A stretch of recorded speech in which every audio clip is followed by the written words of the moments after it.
than that.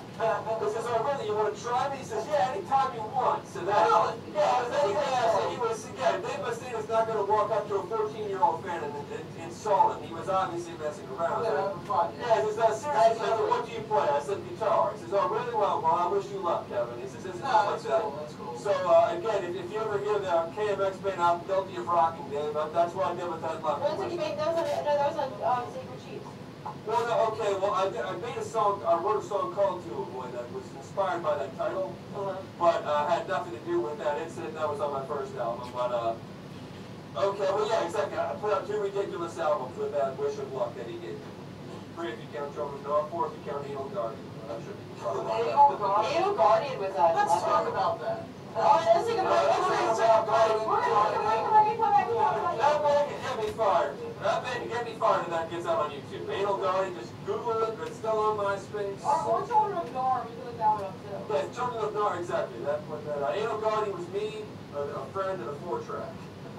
And it was, none of it was on that album that you just got, but we did some songs that my current band still does. Oh, okay. Fucking like Robotron, that one? Robotron was written for that band. Oh, okay. It was written but then shelved because I could never come up with a good verse. Before you cut that, I hate Nirvana.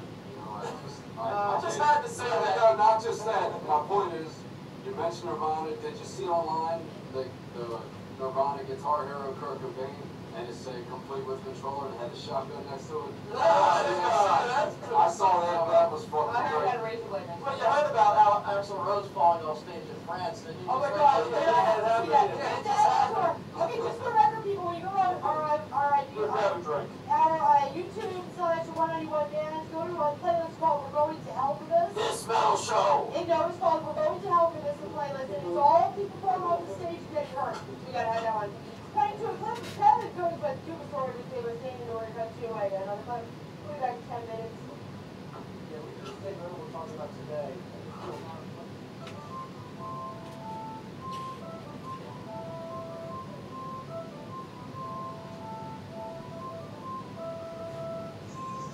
Okay, we are here to announce it.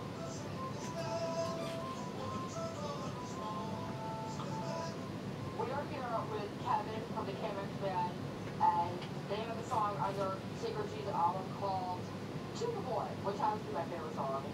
And last night you told me the story of To A Boy, and I just wanted to record it because I think it's a wonderful. So go ahead, Kevin. I was in 8th grade.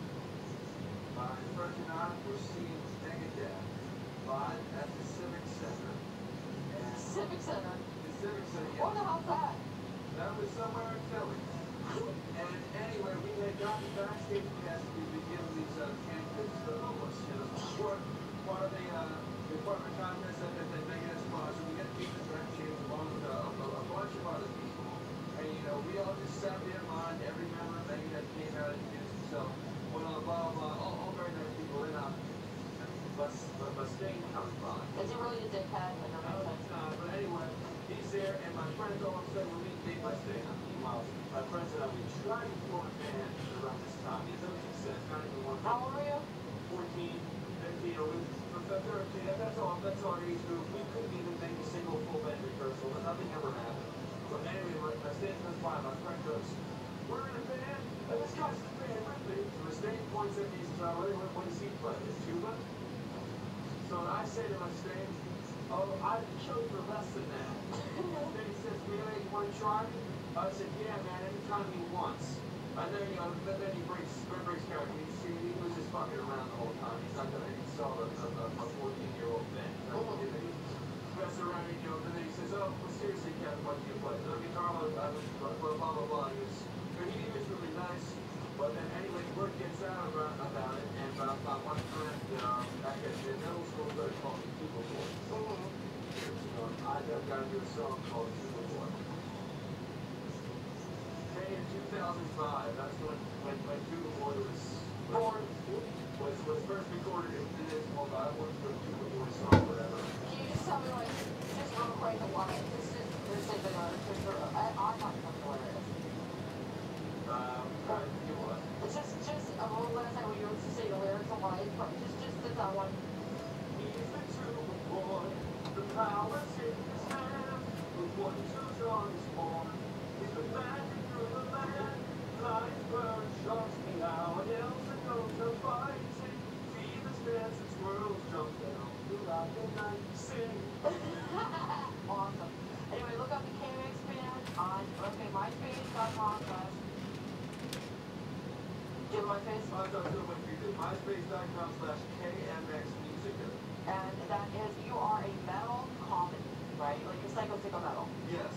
Well, so Psycho Stick is metal. We're No, they're hard. modern non-sequitur version of Psycho Stick. You're like Monty Python with Well, the the modern non-sequitur Judas Priest, okay, but that's not anything like Psycho Stick. No. But think of both comedy metal, there's two totally different sides of it. And when's your next show?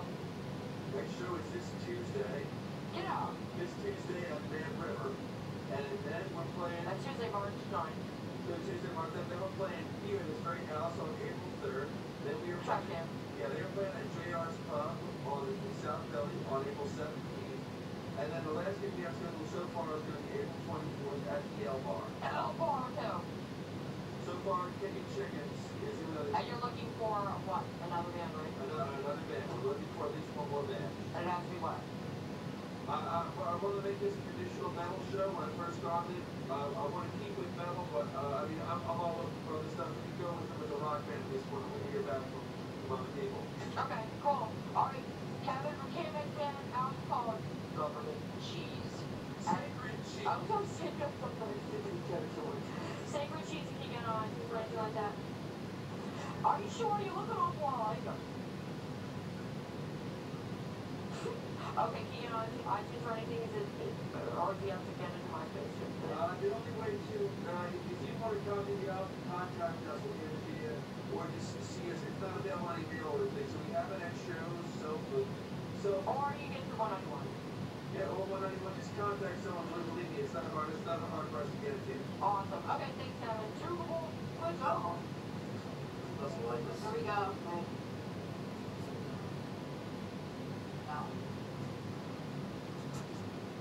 Okay, now we're on. It's called the trash can. Hi, Steve back for the live call number 2 of this episode. We're here with KMX, which is on TV. Sean Serrano for My God Rock Consumer Media, as well as Rod Conover of a death metal artist out of Chester County who is currently looking for a home.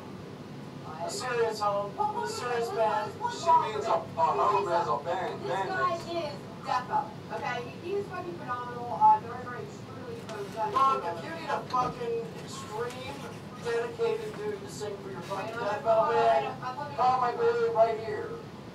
Rob, check him out. Here we go. Flip it over. There you go. Now you're back. Okay. Now we're back. Fuck! We weren't on a second ago. No, I was on. They can hear you. Alright, damn it, one more time. This guy here needs a serious fucking metal band to sing for. Don't bullshit him. You guys want to have a fucking serious, dedicated singer in your death metal band? Call my man Rob right here. Dude's all about it. Chester County area. Old school shit like Grave and Tomb.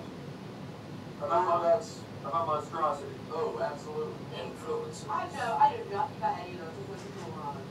He's talking about diabetes on my ear. I thought he was talking about it. It's crazy that it's political, but it's not harm. They're... You know what? I can deal with all political stuff. It's harm stuff. Yeah, like, all metal bands ain't talking about fucking babies and killing people and, I They're mean... going to talk about that anyway. People, it's a total misnomer, and it's not true. So, let's not listen to this ever minute. Then we're just talking about Satanism or kind of crap. And you listen to some old merciful thing, you can't forget the guy in the back. But you know, Satan, you know, there are some things that I can understand that he was concerned about Satanism and the heavy metal music. I mean, and when Slammers came out, Angel of Death, what we saw, and kind of crap. Yeah, but They're not satanic bands in all reality. No, really are satanic. And the truth of the matter is, who gives a fuck if they're talking about Satan? Who cares if they're satanic or not? They're great fucking musicians. We all got as kids in the 80s, 90s, growing up in metalheads. I think that But the back end, putting it bitten off, half these fucking bands that pretend to be Satanists I would like shit it. their fucking pants if they ever met real Satanist bands, dude. Believe me, I've met a few, and I wasn't all that comfortable a lot of times around the backstage. Here's a would you rather. Would you rather have to hang out for the night with Satanists, heavy metalheads, or skinheads? Satanists. Seniors or skinheads? I'd rather stay home. And would you rather? And would you rather you have to choose one? I wouldn't choose either. You have I would not. I have to with the would you rather, sorry. I'm going back To be honest, all the bands that are satanic. What kind of skinheads? No, AC skinhead, no, I don't know. Like real skinheads, like skinheads. Well, straight edge. Not Aryan nations. Not Aryan nations. This country or Germany? The one kind of skinheads you can think of. No straight edge, because The ones that were at championships the other night, those guys. Would you hang with that guy? Oh, I know those guys. I think God They used to come on the show. It's different. Yeah. If they were looking for trouble, which Well, they were. They were looking for I trouble. was looking for trouble. That's all they got. you can expect some craziness. You have to be, if you don't like black people, you go to Trent, you gotta look for trouble. Okay, so they You wanna play weren't Nazis. play with madness. No, they are. Guys got a giant Hitler on his chest. Oh. Is it a good tattoo? At least it's good like this of Hitler. Yeah, it's the last time I saw them. It's so funny because Hitler was I mean, not that I met Hitler personally at any point in my life. Hitler was obsessed with the You said Hitler lost. was a Jew. Hitler was a Jew who was obsessed with the lost city of Atlantis. He was a wallpaper hanger, for Christ's sake. He never He was graduated an artist. fucking grade. He was an artist. You know, and he ended up. He was a Jew. He was A homeless Jew. He was a good fucking public speaker that knew how to motivate people. That's what the fuck he was. That's Yes, it. He was obsessed with the lost city of Atlantis and the perfect like race of human beings, which is really crazy because it's the opposite of everything you believe in. But okay, we're not gonna go there. No, I need to be on That's that. Hitler. Well, the Pantera in 96. Well, you know what? I was going to say one thing about hanging out with a Satanist band. One night, I'm What not did going to they mention. say? What did he do? Not going to mention it. No, they're just no. Well, And there's Leviathan and there's... We're not talking atheists. well, Like, this wasn't even Satanist. I mean, they were Satanist guys, but they were True just fucking Satanists. crazy on top of it too. I mean, they pulled up in a fucking Winnebago, this band. And we were all hanging out in Winnebago until they pulled out a gun and decided to play Russian roulette with the band members in the fucking bus. that's satanic to do or just cutting? No, it's just fucking crazy to do. But I mean, that's the kind of crazy shit, you know, let alone, you know, cutting themselves, chanting, doing all kinds of different shit. You know, being a Satanist doesn't just mean That's not you're a what fucking a black, Satanist do. crazy, violent individual. It's someone who believes in complete freedom. No, not a Satanist, not Yeah, atheist. that's what I'm saying. I mean, a Satanist don't necessarily mean A Satanist, worship Satan, bow to Satan. really, you think Sometimes so? the vague people, they're really just atheists using the devil as... We had an atheist man out here a few weeks ago. Now that's an atheist man. The I band mean, I'm talking, no, he's talking, we didn't have that, we had a band that's singing all these anti-God songs. It was But like I said, there's a lot of bands that the more you hear about the, I try not, I don't even like reading about all this shit about the Church of Satan, like Anton LaVey. Yeah, that's what I mean.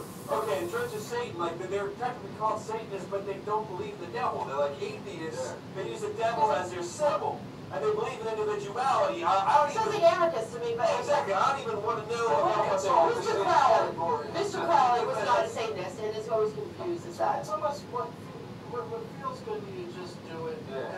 And there's that's no consequences. no consequence. Nihilist. I mean, I am not a Satanist or a Satan worshiper by far, and I can't even begin to explain what their religion is about and what they It's do. just, a Satanist I'm just going by what I read and what I hear and what I see. Everyone has Personally, it. I can't really sit here and comment on it. Why do you think metal in general so much and tries to identify with things like that to be badass? And why is it terrifying to do that? To be different instills fear in people. It instills fear, thank you, that's what it is. And fear instills fucking violence, honestly. I mean, if you scare a group of individuals, the next thing you know, you have a fucking mob. And do you think it was because we felt so alienated as metalheads and we thought we had to do that? I was like, looking to differentiate ourselves. Yeah, but Bullshit. So we were overboard being what they told us we really were. I'm not gonna talk. We don't like people just like they don't. People look down on metalheads for whatever reason, just like we'll look at someone outside our genre or what we're into and say. I'm speaking mostly from when we were young. Yeah, okay, It's when like, I was young, when I was in the band, back when I was 19. yeah, you were in a big time band. But what I'm saying is that the bottom line is, what you see here, I would get up, walk right on stage, do my show, and walk off. I'd go out to the next fucking day. Same clothes from the night before. I'd go to fucking work that way.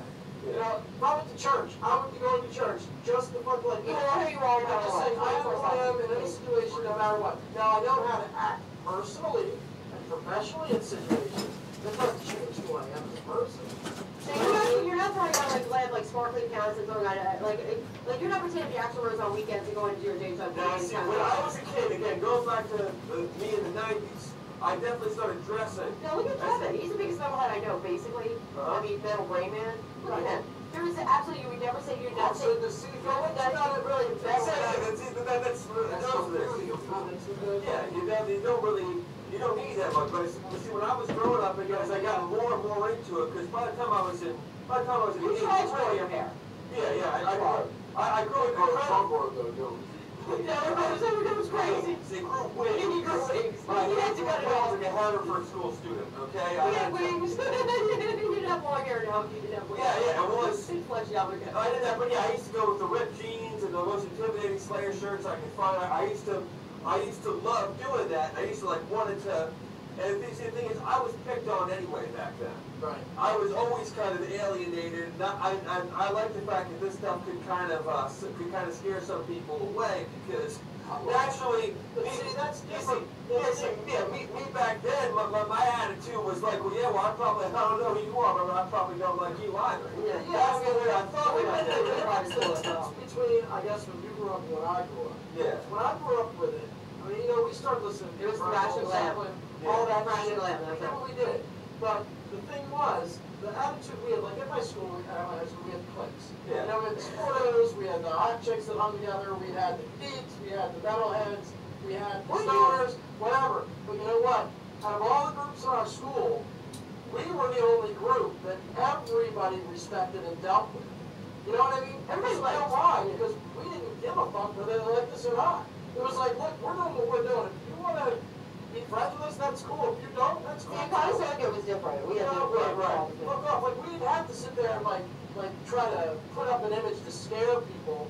It was just like, we were just a bunch of cool guys into what we did, and we didn't give a fuck what anybody thought. That's not Honestly, straight, we didn't. Like, I remember one time, my girlfriend at the time went to Bishop McDevitt, which was all girls at the time. I don't know if it still is. It was all girls at the time. So one day when we had off, we decided to get a box radio, put Slayer on, and just go walking down the fucking hallways at Bishop McDevitt, and the police called us and everything. We just didn't give a fuck.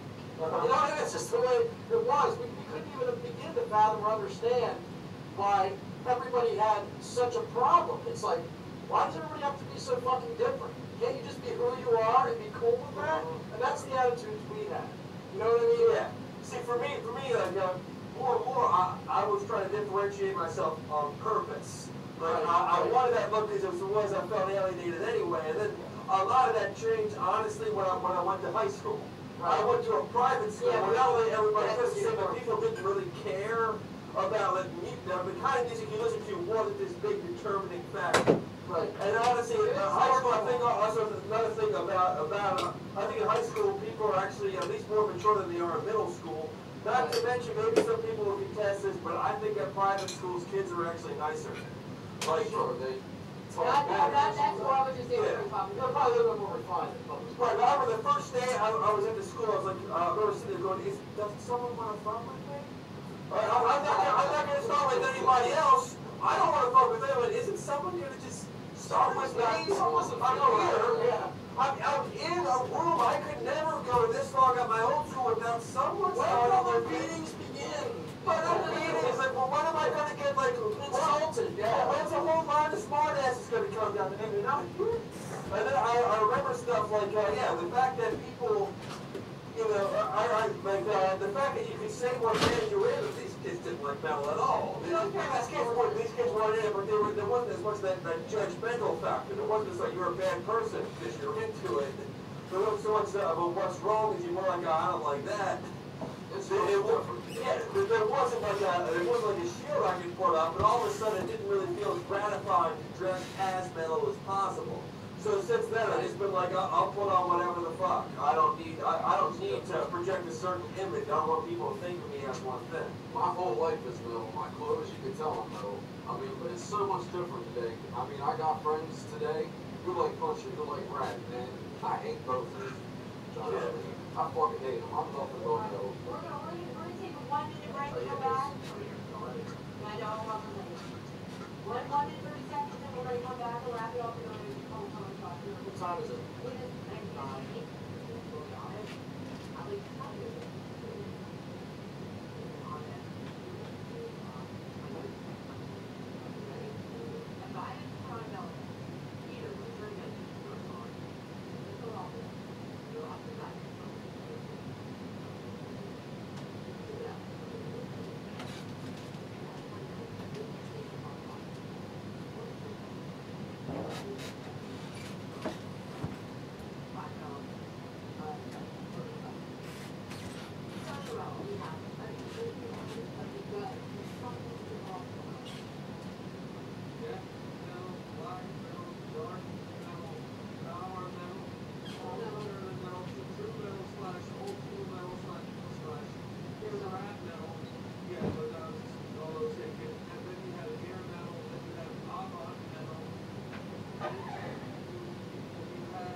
goes out tonight to all the troops that are fighting for our freedom right now. We gotta remember our brothers and sisters that are fighting for our freedom.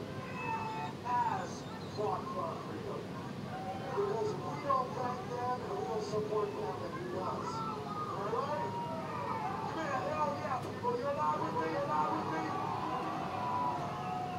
Tonight, man, we show you support this thank event today. Alright? Alright, give it up for the Hanger Man on guitar tonight, people.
What the hell were we talking about? All things real fucking metal, not the Eddie Trunk shit. I'm kidding, Eddie. Robin Kevin. Robin Fab. Robin Fab show. Robin Fab. Are you Fab? I don't know. Is that sweet? He's gotta be, because I'm Rob. What? Is it sweet or unsweet? It's pretty much empty. Oh, okay. It didn't really taste sweet. Okay, guys, back on. Okay, so anyway, we have been talking about Pantera Circuit Trendkill. We have been talking about the 5-album rule. The way so many bands run out of steam after 5 albums. Then we started talking about posers, then we started talking about trends in the 80s to the 90s. And then what nerds we all were. And what nerds we all were. And then there's what I call the VH1ification of metal, which started to happen sometime in this millennium when metal became something that nerdy comedians would talk about. Then all of a sudden, you could name drop Dio and Mayhem.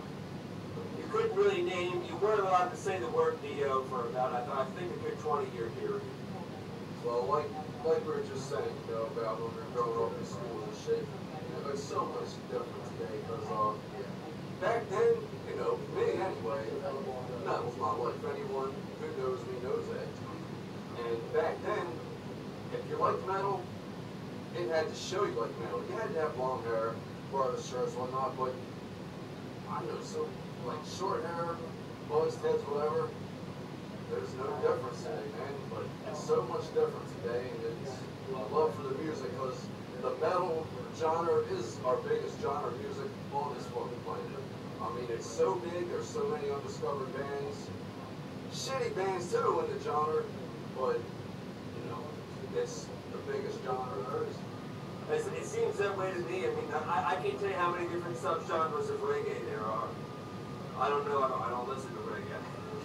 Or hip-hop, or any other stuff out there. But yeah, that's the thing. Metal it's an atom that's been splitting and splitting and splitting and splitting and splitting since about 1967.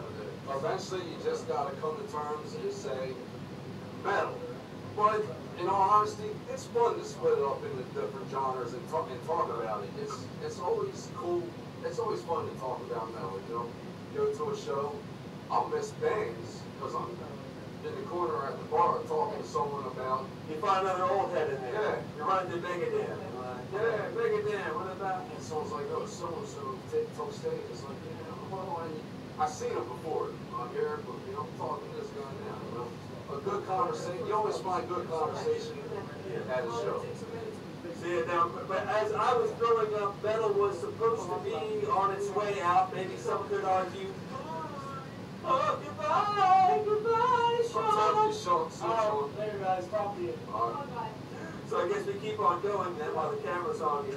See, when I was growing up, metal was supposed to be pretty much drying up and dying. But it'll never happen. What happened? That's when pop culture wouldn't acknowledge it.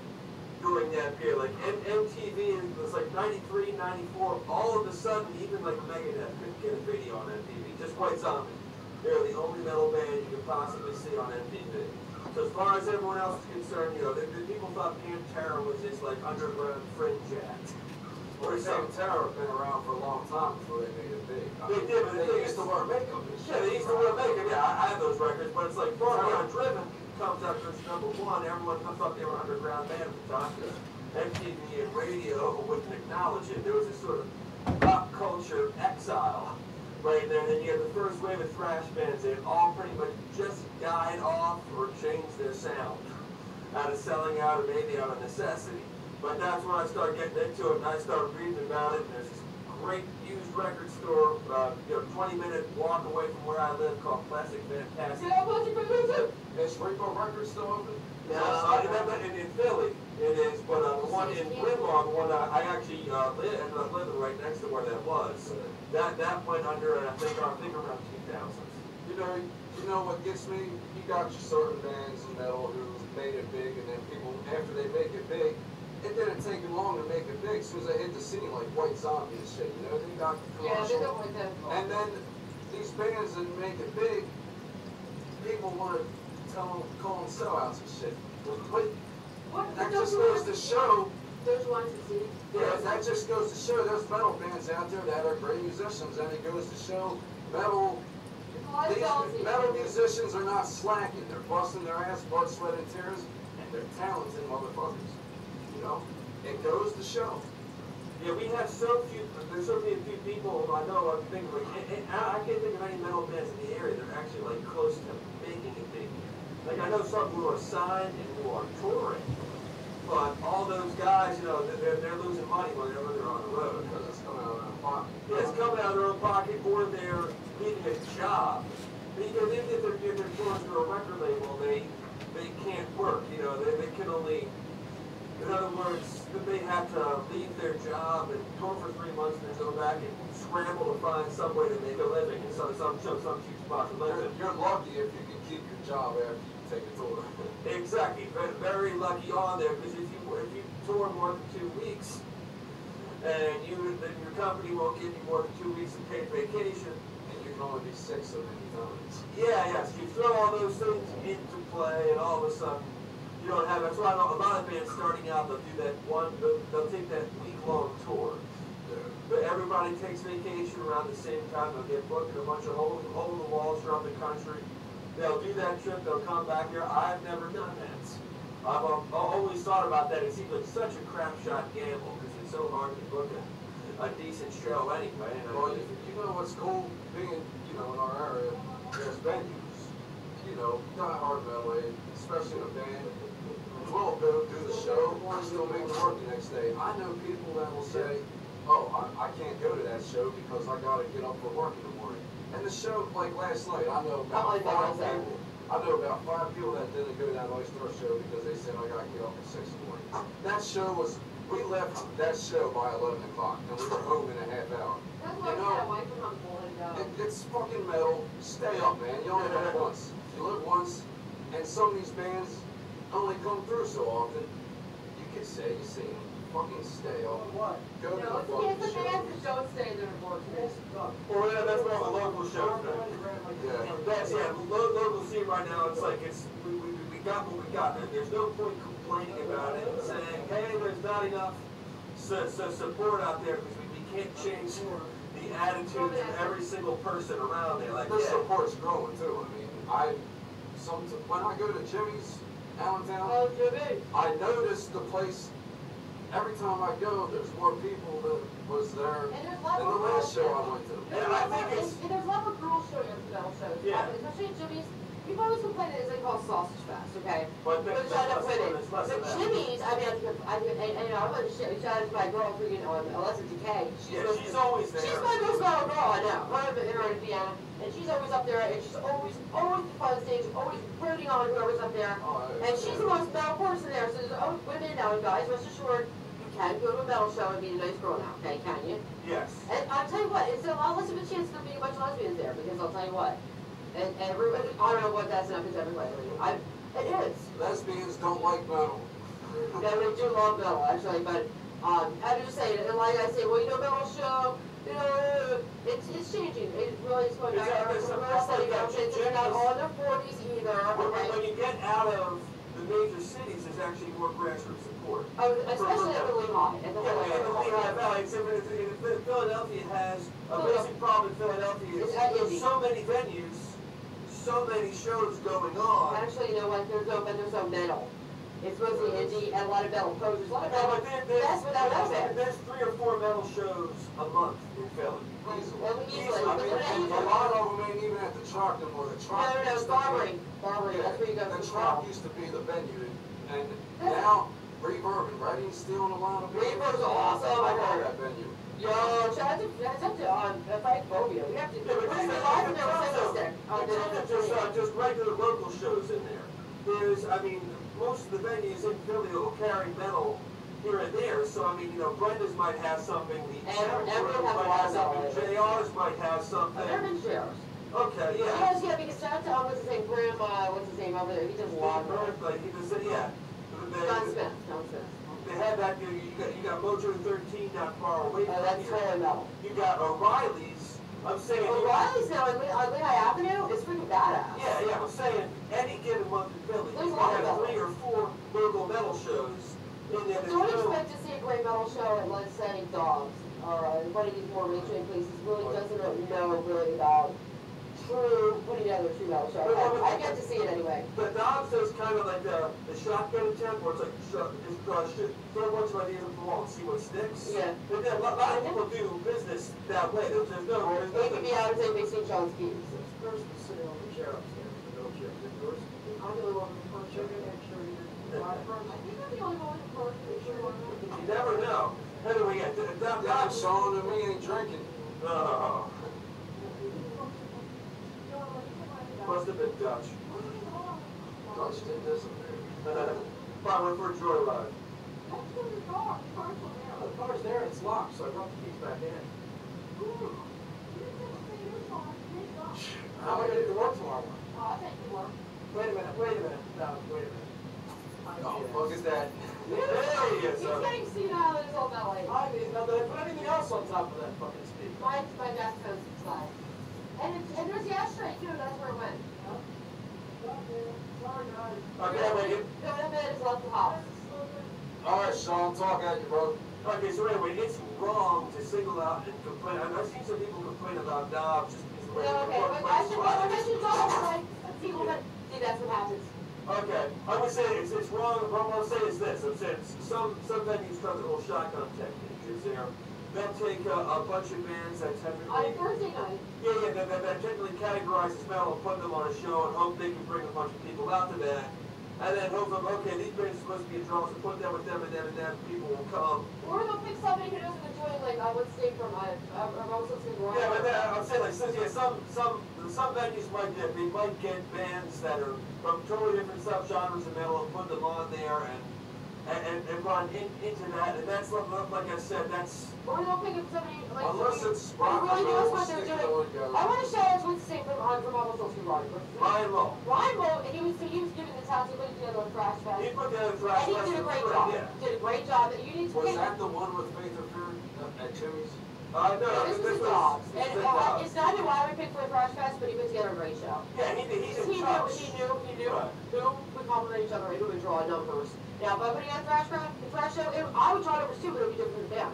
Exactly. You got someone who was, Dobbs was putting together. I would have Bill Mitch kind of show. Yeah. When Legendary Dobbs, when they wanted to put together a thrash festival, they went through Ryan Hall, who's a guitarist from Uncle Stilson Grinder, who are the #1 thrash band in See, Philly. I don't think it was thrash. It's not funny. Well, they kind of went away from thrash, and they got more of a deathier sound. But anyway, they're in touch with a lot of the extreme bands. And they know who draws who, who compliment who.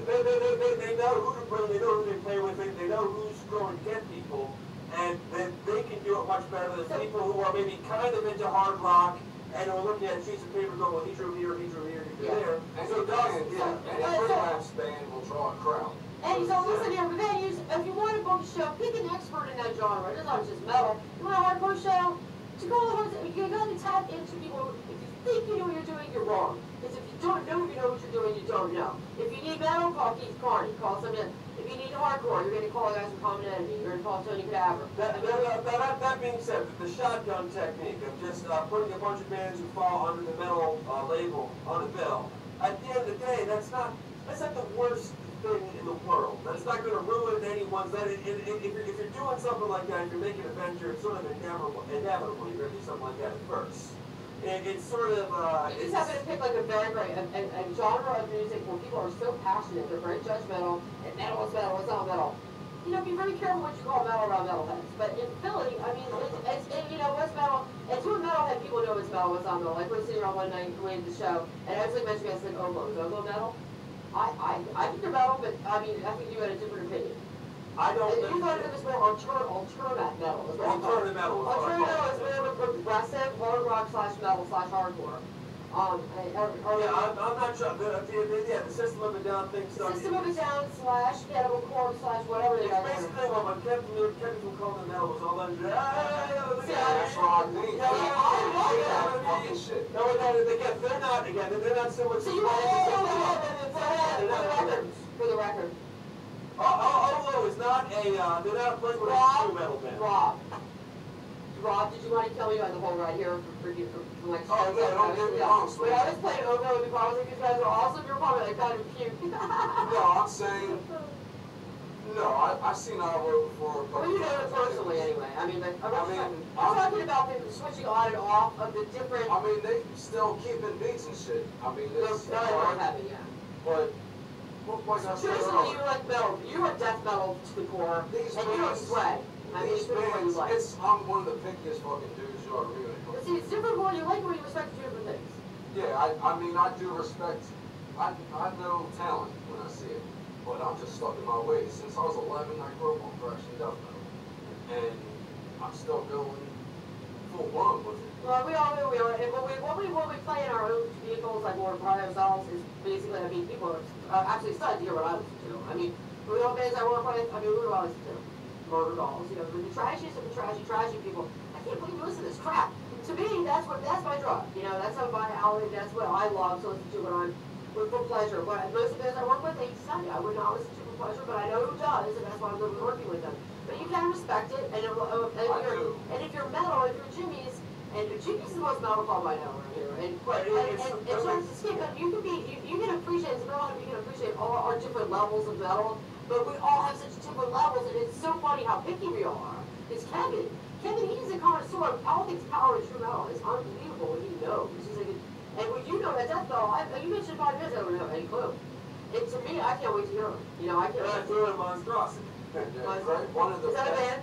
Yeah, and they're from, and when I say that, they got one big claim to fame of them is that one of their old vocalists went on to join Cannibal Corpse, right after his Corpse Grinder. Corpse Grinder. He's one of the best vocalists in death metal, if you ask me. Like, he's... Now, I'm not a Cannibal Corpse fan, but I'll tell you what, that one clip of that I keep sending to everybody on Facebook, it's a clip of them being in their studio, is the most amazing piece of visual freedom. I can't believe it blows me away. It's like the most intense thing I've ever seen. I'm like, who's this fan? Cannibal Corpse.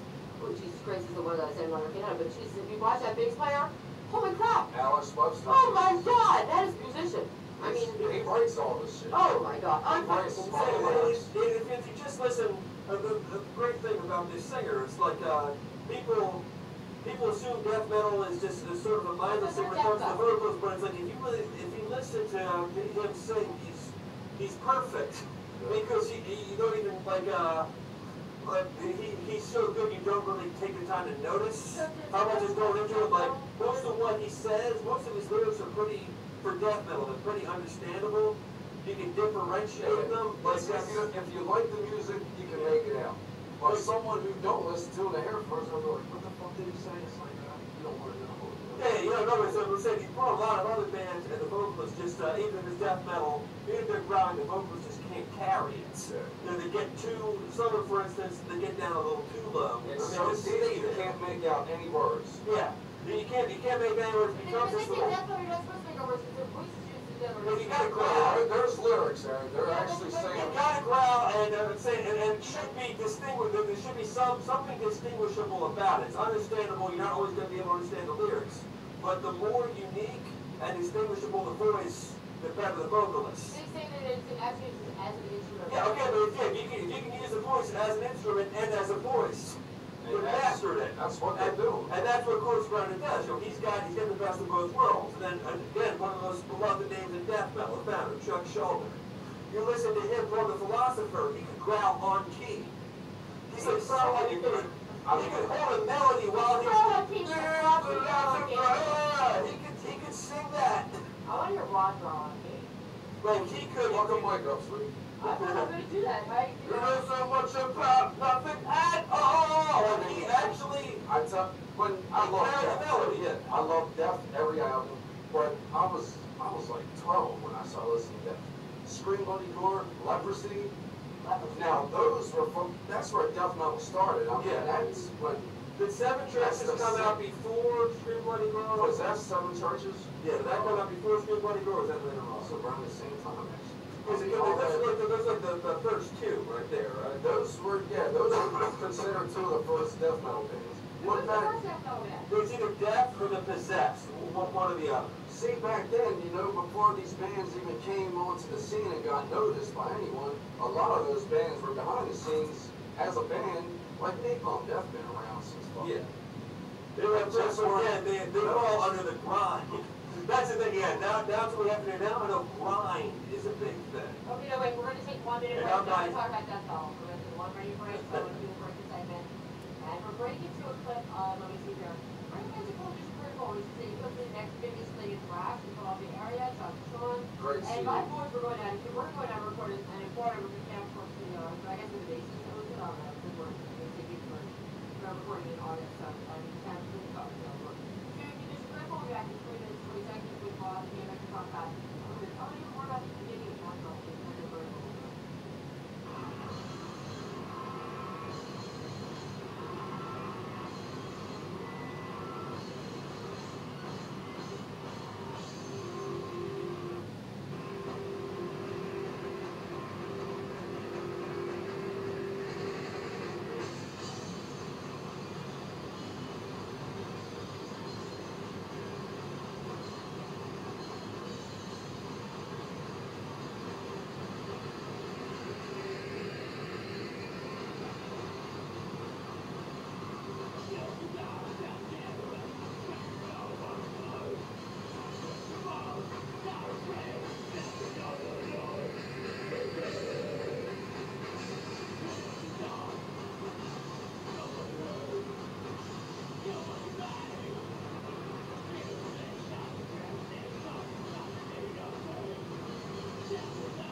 God, now you can play, right? When she was mine. Oh, I know that. Shades was trouble in the water.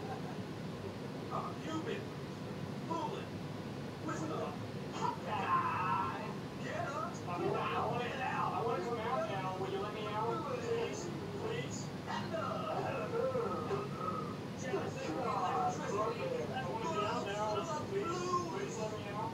Yes. you had to wait till 95. That's how. Check. Welcome, my metal vampire. Metal vampire. Is this golf? Is this case is wrong? Oh, that's Guy, plug it back in. Just jam it in there. pull it out, plug it back in.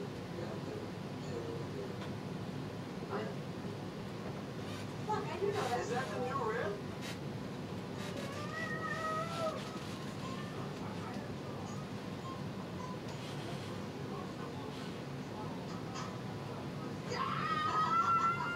Plug it in and plug it in first. Shit. No, they're upstairs. The girls rock. Woo! Woo!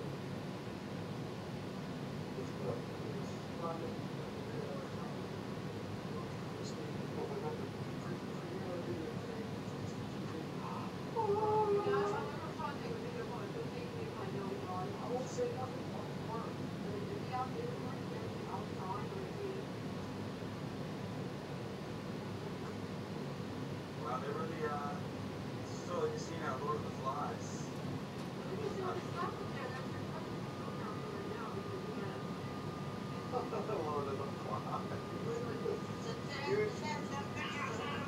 You do the back thing. Oh yeah, one of these. Got a little lightheaded with it. Excuse me. Ow! Ow! Oh, fuck the damn camera! Oh, where I got this thing, man. I know, I wish I was there.